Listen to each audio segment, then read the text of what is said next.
Hi there, and thank you for joining me in this episode of Nocturnal Transmission. I'll be speaking with Keith McCrady, Executive Director of Two-Spirited People of the First Nations. Before COVID, Keith was already working diligently to provide harm reduction, food, programming, ceremony, access to traditional medicines. The list goes on and on. And now that we're in a COVID environment, he has taken to delivering all kinds of supplies and food and care packages to people in his community, as well as showing up where he's needed most. I'm very excited to present this episode, COVID by Example. Thanks for joining us.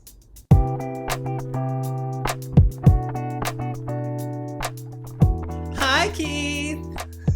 Hey, Ryan. How are you today? I'm good. It's Sunday. It's my day of rest, as Jesus told me. Yeah, he hasn't been speaking to me lately, but I think if he'd probably say something similar to me if that were the case for me. But it's my work day. I mean, I guess let's start at the beginning. Tell me where you work and what you do, and let me know kind of a little background about how you got into your work. Well, the agency I work at is called Two-Spirited People of the First Nations, and my role there is executive director. But I interpret that a little differently than maybe others, because to me, it feels as though I am one of the people who need to keep us all moving, who has the most responsibility, but also needs to be closest to the ground to make sure that everyone understands that this is all of us that have to keep going and doing all of this. I remember meeting somebody when I was a wee babe, like I was fresh out of university, and I worked for an organization, and the executive director described something similar of this little organization. She said, no one is above, there was an office cat. She said, no one is above cleaning the litter box for the office cat, not even the executive director. It was like she made it very clear that there wasn't a hierarchy. Do you think that that's one of the reasons why you're so successful?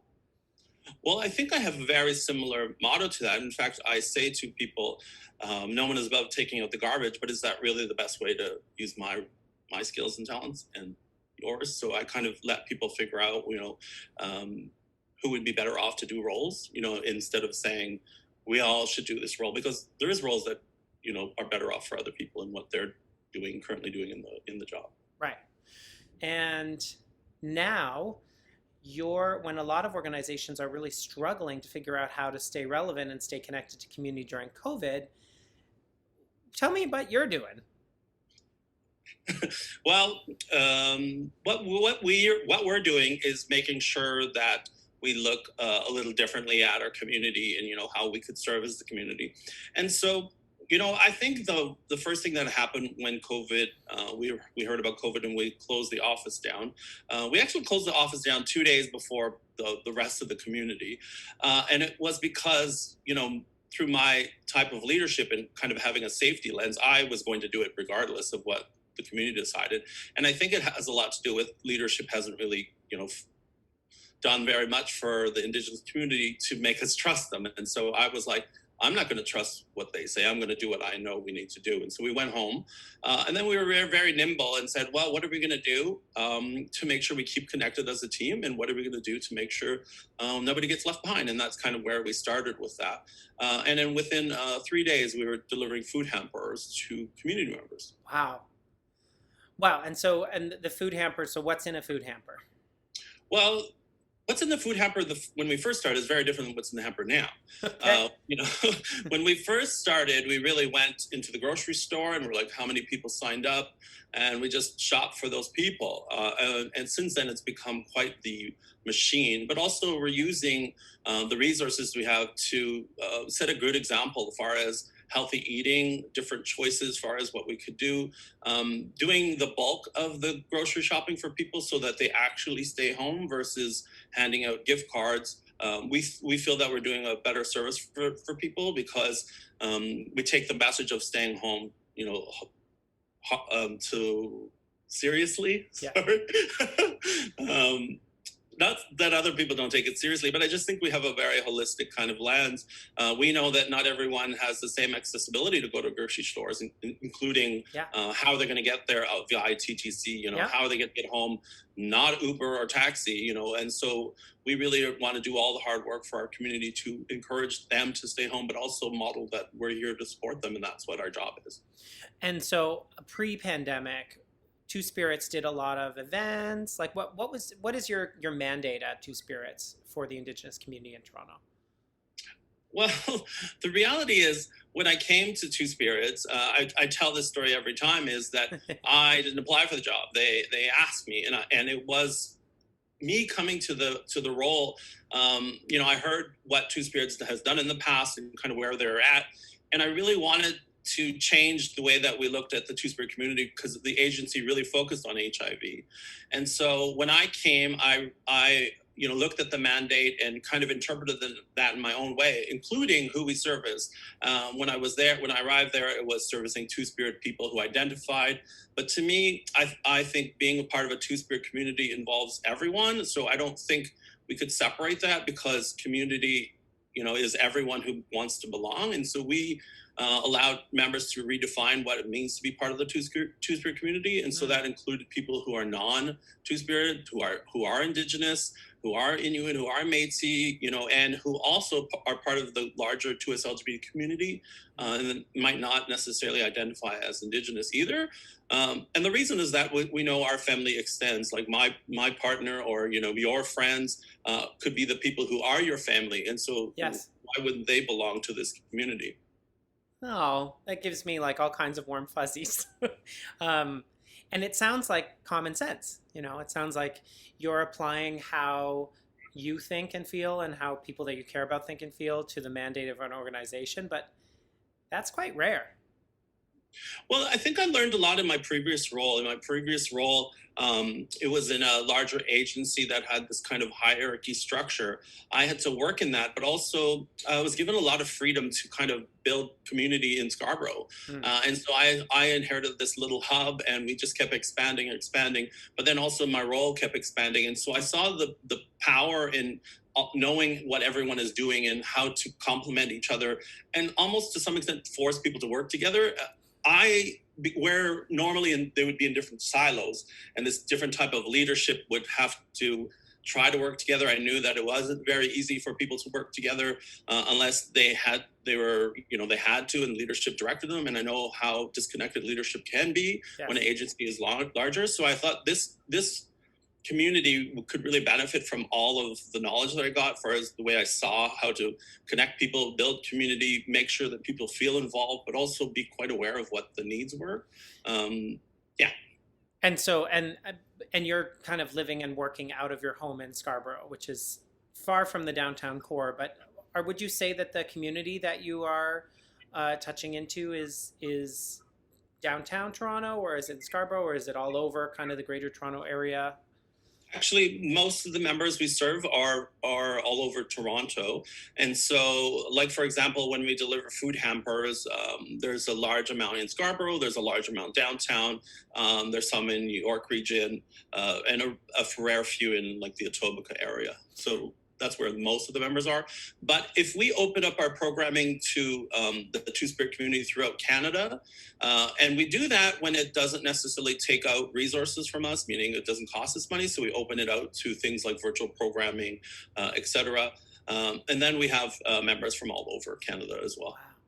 And how many hampers are you delivering a week now? Well, it depends, because we deliver about 25 to 30 hampers a week. Okay. That's hampers that include food, but we also do other deliveries as well. Okay. In the week, we deliver things like traditional medicines and hygiene products. When we've had members who've got COVID, we send abundance of cleaning supplies and PPE, things for their families, things like that. We also deliver games and things to do at home, because we really want to encourage people at home. And the supplies for our programming, including paint sets and books, art supplies, traditional craft supplies, things like that, as well as information that we would normally give to people in the office. So things about PrEP, things about HIV, things about staying connected to all these other resources.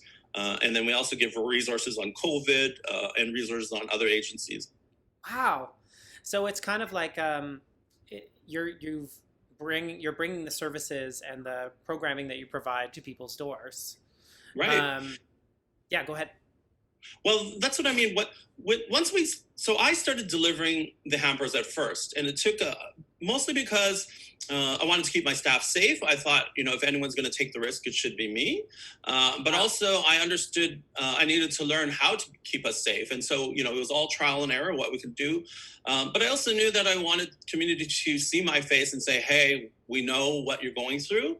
Tell me what else you need. We will respond, and we're here." And I think the best way to let people know you're here is to physically see them when you can. Sure. Yeah. And so also we modeled social distancing. So, I know my way to do things is very firm, but also very gentle. So I knew that people would take that kind of, hey, it's 6 feet away. Hey, you need to wear a mask. Actually, this was, much easier than perhaps another staff who they don't know. Mm-hmm. And then it also modeled to the staff how we could build relationships. I knew that I had a lot of relationships. So now it's your turn to do this, And so we started changing some of the roles for people who were building the hampers, but also delivering the hampers, calling people ahead of time, doing all the intake, and just kind of adding, whenever we heard of new need, we added to that, including things like dog food and cat food. Yeah. As someone who doesn't have a pet, I wouldn't have thought of that instantly. And so we just kept adjusting to what was needed. And we also took some individual needs that included specific health concerns, like someone who needed toothbrush and toothpaste, so we added that to it. Other people who needed mouthwash because they have other issues with their health. All of these kind of things, we just kept adjusting to what we're delivering to folks. So it is far from a one-size-fits-all solution. Everything is catered to the needs of each individual. Every hamper has a name with our tag on it. Their name with their tag, like our agency tag with their name on it. And so the delivery drivers have to be a little more organized. It's not like here's your this is for anyone. This is what everyone gets this week. Yeah. Yeah, but it's also personalized, and the reason we do that is to show people that this was meant for you. Yeah. We did this for you. We actually write notes in our things. We care about you. We love you. We think of you. We're doing this so you could stay home. We put all these very intentional, purposeful things in these hampers so people realize what we're doing and why we're doing it. Wow. I don't know of another agency in our sector that is doing that. And that could be because I'm not doing my homework, which is entirely possible. But this idea of, it's so common to create one easily reproducible solution and mass produce it, or it's more common to do that than to do exactly what you're doing, which is based on the needs of each person, create a customized gift and the reaction must be incredible. People must be really appreciative. The reaction has been amazing. In fact, it's been so empowering. As much as, it could be very, exhausting to kind of keep going every day. To some extent, it's not necessarily a Groundhog Day, but it's definitely feeling like, when is this going to end? But it also feels like we got this, and we could keep doing this as long as it takes to keep safe. And so as the community keeps responding, I remember there was a time where it was very frustrated people when we made mistakes, like we're going to send the wrong things, we're going to forget things. It was really, that similar message in the past when you make error, like, oh, how dare you do this to us? And now it's so forgiving and so understanding and so appreciative and so supportive and so, and the other team starts problem solving, whereas I found that I had to do all the problem solving in the past. So now the team is like, oh, well, we're doing this, so let's fix that mistake through this way, and or we could deliver that on Friday because we're already doing other deliveries and whatnot. So it's been really nice. And we also have a new van that we do our harm reduction with on Mondays and Thursdays, and so we kind of add to that as well. And one of my favorite things is I've been going out to the harm reduction with the harm reduction team, kind of being on the streets, but also, helping model that kind of safety lens as well. I know my team has a hard time sometimes because a lot of people, who are street living really don't have that same lens as far as safety. And so we just reinforce it very kindly to say, hey, this is what we need. We're going to keep doing that. And we were able to do things like handing out socks and mittens and gloves and warm things. We serve some warm food sometimes, chili, Tim Hortons coffee, etc. But we also, when we did some interviews and some research, we went out to the street and did it with them. We know that their voices aren't heard very often, and so we did some kind of intake with them, gave them the same honorarium that we would other people. And made sure that if you need a tent, we have a tent. If you need a sleeping bag, we have a sleeping bag. If you need a tarp, you have a tarp. We listen to what they needed as well, because we know that COVID looks very differently for people who are living on the street and people who are using drugs. Yeah, and so you're not just delivering hampers; you're also delivering harm reduction supplies and serving hot meals to people who are experiencing homelessness. Correct. And some of the are you sleeping at all? What's that? Are you sleeping at all? There was times when I had a hard time sleeping, and then I've been able to take a break during the holiday. It was really wonderful. I feel rejuvenated, and I feel like I'm good for another year. So okay. So what? So the harm reduction. Are there increased needs for harm reduction supplies right now? We used to have harm reduction at our office, and it was it wasn't funded, and there was really no worker. It was kind of just our, heading this through the resources we had. And we had people come to the office and, discreetly grab what they need and kind of left. And so it was more of a pickup place for people who are in, I don't mean this in a disrespectful way, a little more higher functioning, as far as they were able to organize and get up and go to Two Spirits and get the harm reduction and leave. Yes. And we knew that. And so the day we closed the door, we made a plan where we put the harm reduction supplies outside the door, telling people there's no contact. And so people still came. And then once we started delivering, we saw, or going out on putting a tent up in Moss Park with our staff. We saw a greater need. And so, the need has been pretty consistent. There's been times where it slows down depending on weather, et cetera. But even, I was out on Christmas Day. Wow. And it was a little hard to get rid of. It was a little hard to distribute the food because there was a lot of people out that day. But we still knew how it was important to make sure that, our community knows that we're there for them. And if they wanted to come and share a meal with us, they could.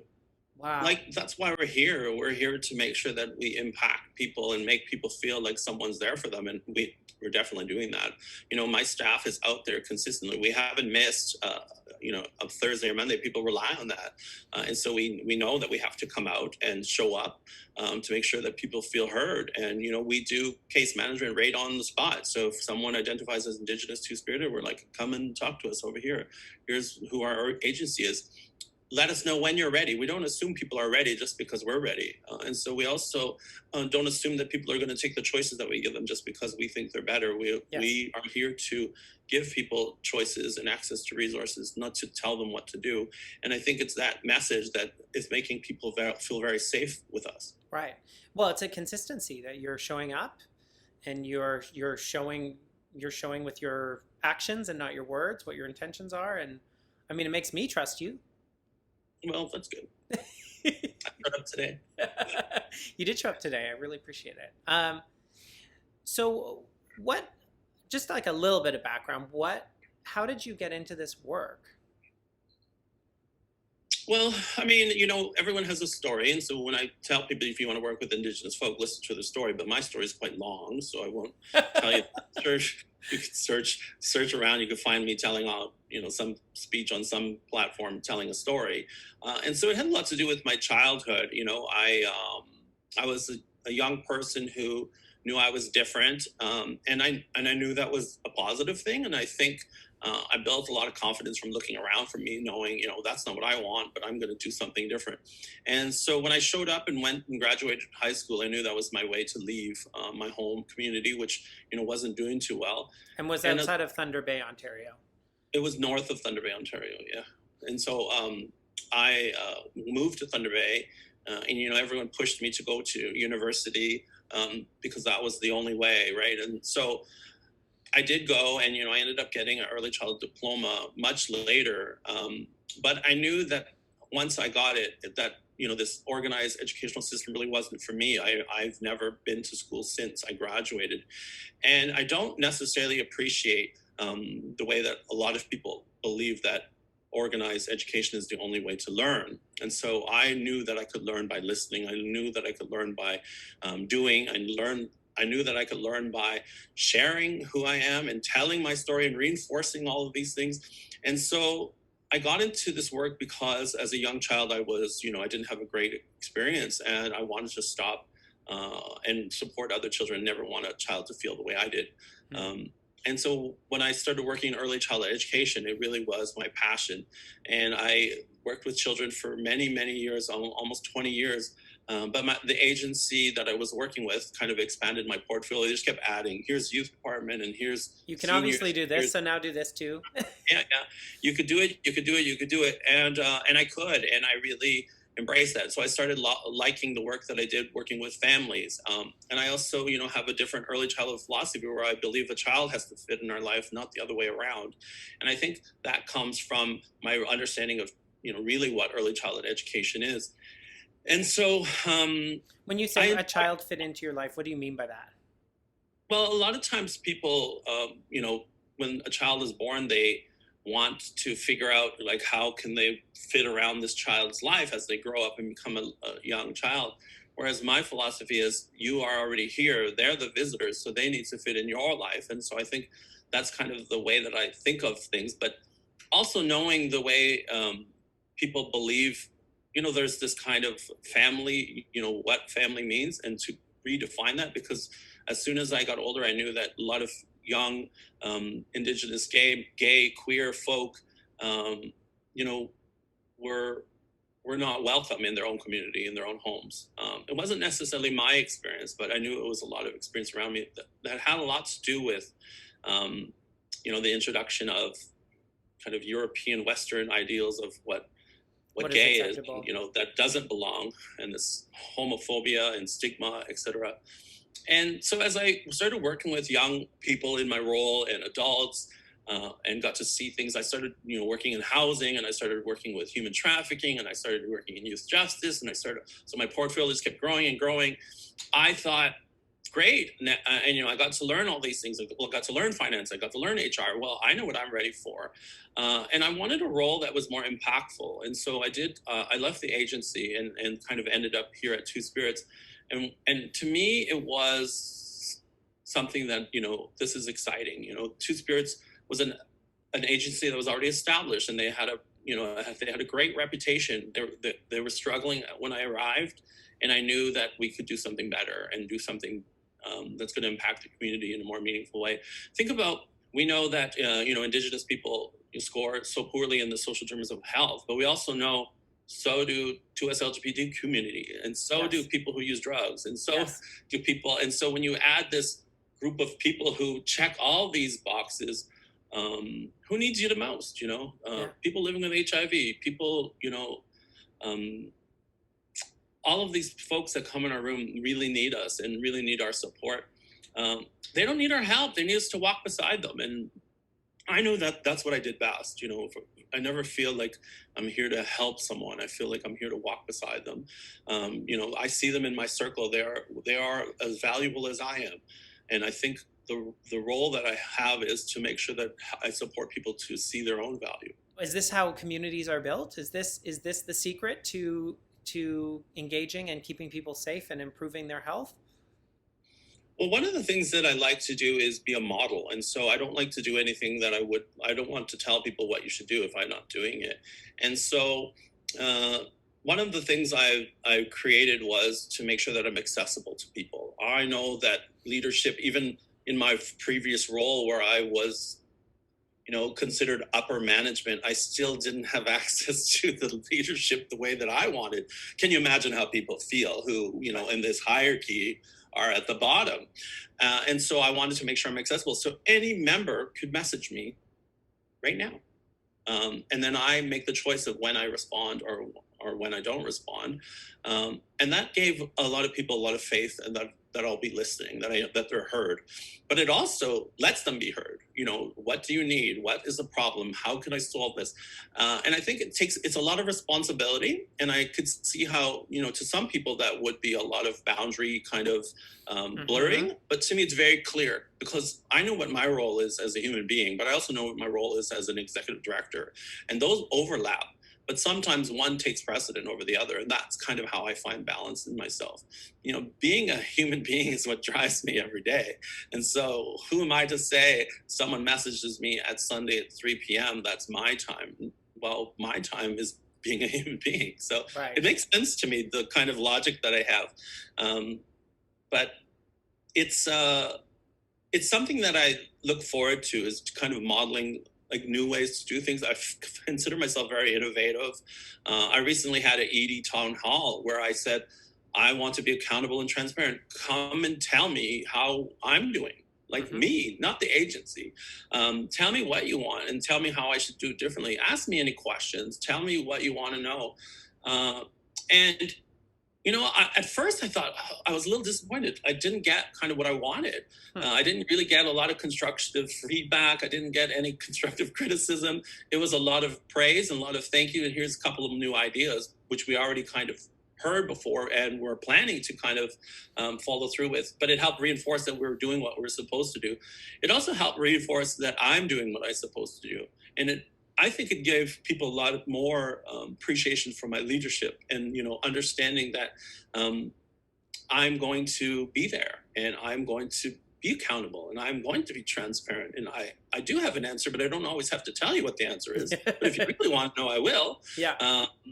And I have no problem saying no when it's time to say no. And I have no problem saying yes and let me figure it out for you. Or I have no problem saying, please give me some time. And that's really kind of where we're at for us making sure that we meet the needs of the community. We knew that people needed access to internet and phone. Our reality is our community didn't have phones and internet. We gave over 400 tablets and phones since we've been out here. That's amazing. We support some of our members with phone support, paying part of their phone bill and part of their internet bill. But we also do it for our staff. We know our staff have the same responsibilities. Yeah. One thing I remind people is you hire Indigenous people, you have Indigenous issues. And so I hire Indigenous people. We know that they have the same reality as our brothers and sisters. So why do we treat them differently? I made sure that all the staff have access to a laptop or a tablet. We make sure that they have a desk and a chair if they need it. Like we know that not everyone has the same reality. Why would we treat people differently? And it also made a lot of the team really kind of feel supported. We have a team meeting every single day. If you're working, you show up. You tell us how you're doing. And the one message I said to my team was, if you are struggling, if you're having a hard day, if COVID is bringing you down, tell us and take the day. And so far, 3 people have done it one time each. Wow. And there's a lot about, let's take care of each other first. And so that's why we have our team meeting. It's taking care of each other first. Yeah. But it's also saying, who are we forgetting? We actually do a call out. When was the last time we saw Ryan? When's the last time we heard from Ryan?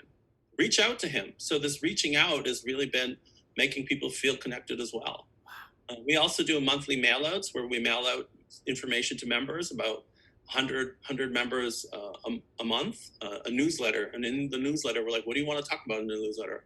Let's highlight some of the members and their story. And so we're sharing their stories. We're sharing their kind of ideals of what they want to do. Wow. It's amazing to me to hear you say this because it's just so kind. I mean, you just have such a large heart. I mean, I know you're a tall man, but I feel like your heart is still disproportionately large. And I do tease you a little bit about the boundaries because I feel like you are often, you're often saying yes to things, like even this interview. You're often saying yes to things, that benefit others. Do you have people that check in on you? Do you have, how do you support yourself through all of this? Well, I think, I come off to some people as this person who doesn't need anyone at times. But I'm really good at saying, oh yeah, no, I don't. I need you. And so I have people in my life who are there for me, who are there to support me. I have no problem feeling vulnerable when I do, but I'm pretty good at problem solving. So a lot of the times I know tomorrow will be a new day. And so most of the time when there's an issue, it lasts until nighttime. That's it. That's how it works for me. Yeah. And I feel very fortunate. And I think it's something that I discovered, within myself of how to, I consider it like rejuvenate. I feel very much every day that I've could start over. And so, made a mistake yesterday, start over, and Wow, something that we could all, I could definitely apply to my own thinking, the way that I go down rabbit holes of regret and all this. I mean, you know what? I'm going to call you when I need you. How's that? I'll be another person to lean on you looking for support. I only do what I can. I'm pretty good at saying I've had enough, but it doesn't usually happen very often, and so when I can, I know how to. The kind of funny part of the story is as I ran for the MP for Scarborough Southwest for the NDP, a lot of people don't really understand what that means, because a lot of people thought I won. A lot of people think I'm the MP. A lot of people reach out to me because of that job, and so I get messages like, please help me, and but like, this is my great, I need a job, and I have these immigration issues. And so I just make sure I have some resources for people. I don't think there's nothing wrong as a human being to support people with more information, and so Sure. I just keep informed. And it's not me, but here's this. Even my own community, if I can't, I'll be like, oh, here's something that you could do, and whatever. But I also have a great network of people. I just have to ask, hey, does anyone know this? Bam, there you go. I think it's about, sharing kind of kindness and, get it back. I once was told by someone that, I'm a universe baby, and I believe I am. I'm like, the universe will take care of me. I have confidence that it will. Yeah. And not because it's delusion, or not because this is because I have given so much kindness that I have no doubt in my mind that it'll come back when I need it. And so that's kind of where I'm at with this. I'm going to just keep going. I'm going to keep doing this. I'm still fairly young. I have lots of energy still. Yeah. The other joke I make is that I'm kind, but I'm not nice. So very different things. Do you think there's going to be a post-COVID reality? Do you think do you think that these hampers are going to continue indefinitely? Do you think people are going to need the support that you're providing indefinitely? Like, it sounds to me like you changed the nature of support, but that support was always a core value. Well, what we knew that was that the food hampers were always needed, because our community members, we did programming, they came for the food. Yes. And as agencies, if we're trying to pretend that they came for the wonderful information, we're fooling ourselves. Yeah. People did their rounds. They went to other agencies. Who's serving supper? So we knew that they already supplemented. So this food help that we call it, food support, isn't something new. It's not because of COVID. It's not because of COVID. It's a response to COVID. Yes. They're not able to come to our building to get the meals, and other agencies, etc. And so, is it sustainable? Well, I don't know that it will be necessary once we're back to programming. Well, we're going to have our wonderful meals again, and come and share with us in a circle and celebrate ceremony. And that's kind of who we were before. I know it's necessary. I know a lot of people are talking about, oh, we could all work from home forever. It's not meant for our community. We need to see each other. We need to hug. We need to share. We need to celebrate. We need to have ceremonies together. And so we can't wait to get back. There is some parts of our roles that could be done at home, but very little part of our role can be done at home effectively. We're just trying to make it work. But I know that our community members need us. Yeah. In person. Oh, it makes me want to hug you right now. That was me hugging you. I'm so grateful that you're out doing the work that you're doing, and I'm grateful that you're part of the same HIV community where I work, but also I consider you a friend, and I'm very grateful for that. Is there anything that the listeners or viewers at home can do when they, that in terms of when they see someone and they're interacting with someone who's living on the street, or is there any kind of like blanket considerations that we should offer the Two-Spirit Indigenous community, or, people who are experiencing homelessness, or anything that you want to kind of throw out there? Well, I think I talked about it. I think I modeled it. I think, the one thing I tell people is we're not here to make choices for people. So when someone tells me, why are you giving them $5 to someone on the street? They're just going to use it for drugs. I'm like, well, first of all, you don't know that. Second of all, they deserve to have options and choices. So if they use that to buy more drugs, at least they have a choice. Yeah. I think this feeling helpless and hopeless is the thing that really is what I'm doing, is giving people options. And, but also seeing people as a human being. I look at people and I think they were a child before. And so when you look at someone, see the child inside them, it's much easier to tolerate this kind of frustration or anger or negative experience that people might bring off. But also the judgment of like what choices they made. I think sometimes people have to put aside, their privilege, and they really think that everything that happened to them was because of their choices. Well, it's because of your options, versus the choices you made. When you have more options, it's much easier to pick all the best things. Right. When all your choices are shitty, you're going to pick something shitty, And so I think that's the reality, where you have to try to stop thinking it's about you. It has nothing to do with you. It has everything to do with them and their experience. And so the more people you meet and the more stories you hear, you might become a little more grounded as far as, what you're here for. What's your journey? I could say this to any person because I live my journey, and so not many people can. And that's where that comes from as well. I'm not a hypocrite. I'm not someone saying, oh, you should do this and you should do that. I'm doing it. So yeah, I know how we're impacting people. Wow. So I know how you're impacting people too, and it is amazing. So I thank you so much for continuing to do this work, for taking the time to chat with me today, and enjoy the rest of your day of rest, this lovely Sunday, and I hope to catch up with you soon.